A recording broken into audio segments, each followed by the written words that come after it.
Otep à tous, bien-aimés frères et sœurs, le malheur frappe à la porte de Paul Kagame, du Rwanda, des Rwandais et notamment de l'armée rwandaise. Vous savez, il y a un temps pour tout. Aucun empire n'est éternel. Tout empire finit par disparaître.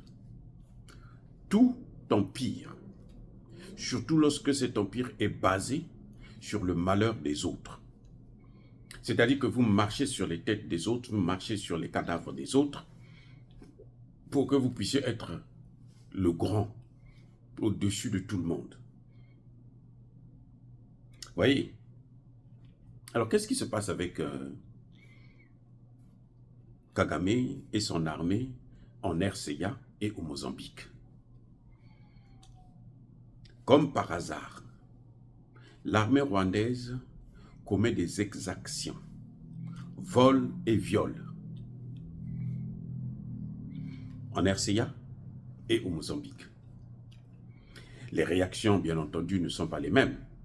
Il ne faut pas oublier qu'en RCA, le président Touadéra et sa deuxième femme est une Rwandaise. Et en tant que Rwandaise, c'est une espionne, en quelque sorte, de Paul Kagame. Elle doit protéger, elle a un rôle qui est de protéger les intérêts du Rwanda et des Rwandais partout là où elle se trouve. Donc, là, le président Touadéra ne peut pas agir comme ça se passe par exemple au Mozambique. Bien que, au Mozambique aussi, ce n'est pas le gouvernement qui prend des dispositions, mais c'est la population, c'est l'opposition. Ce qui manque, justement, ce qui est absent en RDC. Alors, des militaires rwandais, depuis un certain temps, manifestent des comportements de vol et de viol. Et le gouvernement de la RCA, mécontent, est en train de demander à ce que les troupes de Paul Kagame, qui font partie de la mission des Nations Unies en RCA, la MINUSCA, je crois, si j'ai bonne mémoire, puissent être rapatriés chez eux au Rwanda. Je ne sais pas ce que, si Touadéra va maintenir cette position pendant longtemps, mais en tout cas, il a fait la demande, il a écrit aux Nations Unies et il a écrit aussi au gouvernement, il a informé le gouvernement rwandais. Le même phénomène se produit au Mozambique. Au Mozambique, cette fois-ci, ce n'est pas le gouvernement qui agit, mais c'est la population, c'est l'opposition. Vous voyez? Alors, au Mozambique, l'armée rwandaise fait aussi la même chose qu'elle fait en RCA et en RDC. Et là, au Mozambique, ils volent et violent, mais la population s'est rendue compte. Au Mozambique, ils ne sont pas là pour une mission des Nations Unies, ils sont là pour une mission européenne et, on peut dire, bolloraise. Parce qu'ils sont là pour protéger les intérêts de Bolloré au Mozambique et protéger les intérêts de l'Union européenne en ce qui concerne le pétrole qu'on a découvert en masse au Mozambique. L'Union européenne, comme vous savez, les Européens, tout ce qu'il y a en Afrique, ils estiment que c'est pour eux, ça leur appartient.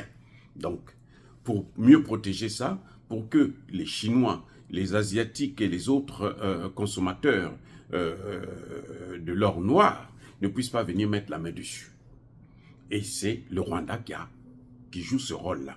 Comme le Rwanda s'est illustré depuis plusieurs années maintenant, près de 30 ans, depuis le génocide rwandais, où les Hutus et les Tutsis se sont entre eux massacrés, au vu et au su de tout le monde. Ils ont fait presque 1 million de morts en 3 mois. Donc, eux maintenant, ils passent leur temps à aller détruire les autres pays, déstabiliser les autres pays. Et au Mozambique, maintenant, ce qui se passe, c'est que l'opposition s'est levée. L'opposition demande à la population de manifester. Et il y a de grandes manifestations anti-rwandaises qui demandent le départ de toutes les troupes rwandaises de leur sol. Et ça devient chaud. Le gouvernement a essayé de contourner, d'étouffer ces manifestations, mais elles sont tellement immenses, tellement immenses, que l'armée, la police est dépassée. Donc, qu'est-ce qu'ils font? Ils ont choisi donc d'arrêter l'opposant principal qui appelle à des manifestations quotidiennes. Malheureusement pour eux, la population, comme je vous ai toujours dit, qu'un homme, un leader, qui a le soutien de la population, il est invulnérable. Eh oui, parce que la population le protège. Ce que la population a fait, c'est maintenant la population qui le protège.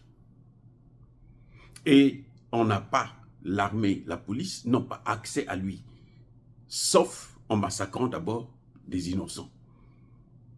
Et là, il y a le hic. Ça ne marche plus, c'est pas possible. Et donc, il ne faut pas être surpris d'apprendre que, ils ont été chassés à la fois au Mozambique et en RCA. La différence entre ces deux pays et la RDC, c'est que en RDC, tout le monde sait ce qui se passe. En RDC, ce qui est pire, c'est que vous avez, dans l'armée congolaise, vous avez des Rwandais. Dans l'administration congolaise, vous avez des Rwandais. Mais vous êtes en train de combattre leur pays et vous les gardez dans votre armée, dans votre administration. C'est-à-dire que c'est là où Tshisekedi, on peut dire qu'il est malade. Il est atteint du syndrome de Stockholm. Parce que, en fait, il aime son bourreau. Tout ce qu'il dit là, c'est de la poudre aux yeux. Mais il aime son bourreau. C'est un malade mental. Et l'autre problème, c'est que malgré l'incompétence, les défaillances graves et gravissimes de Tshisekedi, il faut constater malheureusement qu'il n'y a pas d'opposition en RDC. Il n'y a pas d'opposition. Il n'y a pas d'opposition. D'ailleurs, le problème, c'est que les opposants soutiennent Paul Kagame parce que Paul Kagame est le bras armé des Occidentaux. Donc, l'opposition estime que si nous, on est contre Paul Kagame, les Occidentaux ne vont pas nous amener au pouvoir. Voilà le problème. C'est ça qui est la grande difficulté, c'est qui fait qu'on a du mal à régler le problème de la RDC. Parce que le président, c'est une couille molle, il a peur de prendre des décisions qui s'imposent, que nous savons tous, qui ont marché, une décision qui ont marché au Centrafrique, au Mali, au Burkina Faso et au Niger. Tshisekedi a peur de prendre la même décision pour sauver son pays. Alors, qu'est-ce qu'il fait? Et vous avez une opposition qui compte sur les Occidentaux pour les amener au pouvoir, alors que nous sommes à l'ère où la domination occidentale est en train de partir. L'ère du Verseau, comme le disait le grand professeur Kalala Omotunde. Nous sommes à l'ère du Verseau. Ça ne marche plus, ces méthodes-là, occidentales. C'est fini. Il ne faut pas se leurrer.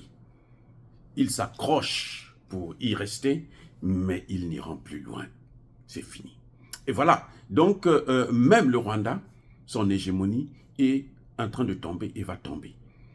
Et je crains fort que la chute du Rwanda puisse être alors très, très, très dure. Que ça puisse faire mal et très mal aux Rwandais. Parce que c'est un peuple qui doit commencer à réfléchir et à retenir leur président. Parce que ce n'est pas Paul Kagame qui vient lui-même pour massacrer des gens en RDC, mais ce sont les Rwandais. Et c'est l'image des Rwandais qui risque d'être ternie pendant très, très, très longtemps. Parce que ça restera dans l'histoire de l'Afrique comme étant un pays qui malheureusement a commis de gros génocides, les plus gros génocides que l'Afrique n'aurait jamais eu à connaître, surtout entre eux. Soyez bénis par le Dieu des Kémites et par nos ancêtres angélisés. Vive l'Afrique éternelle, j'ai dit et j'assume.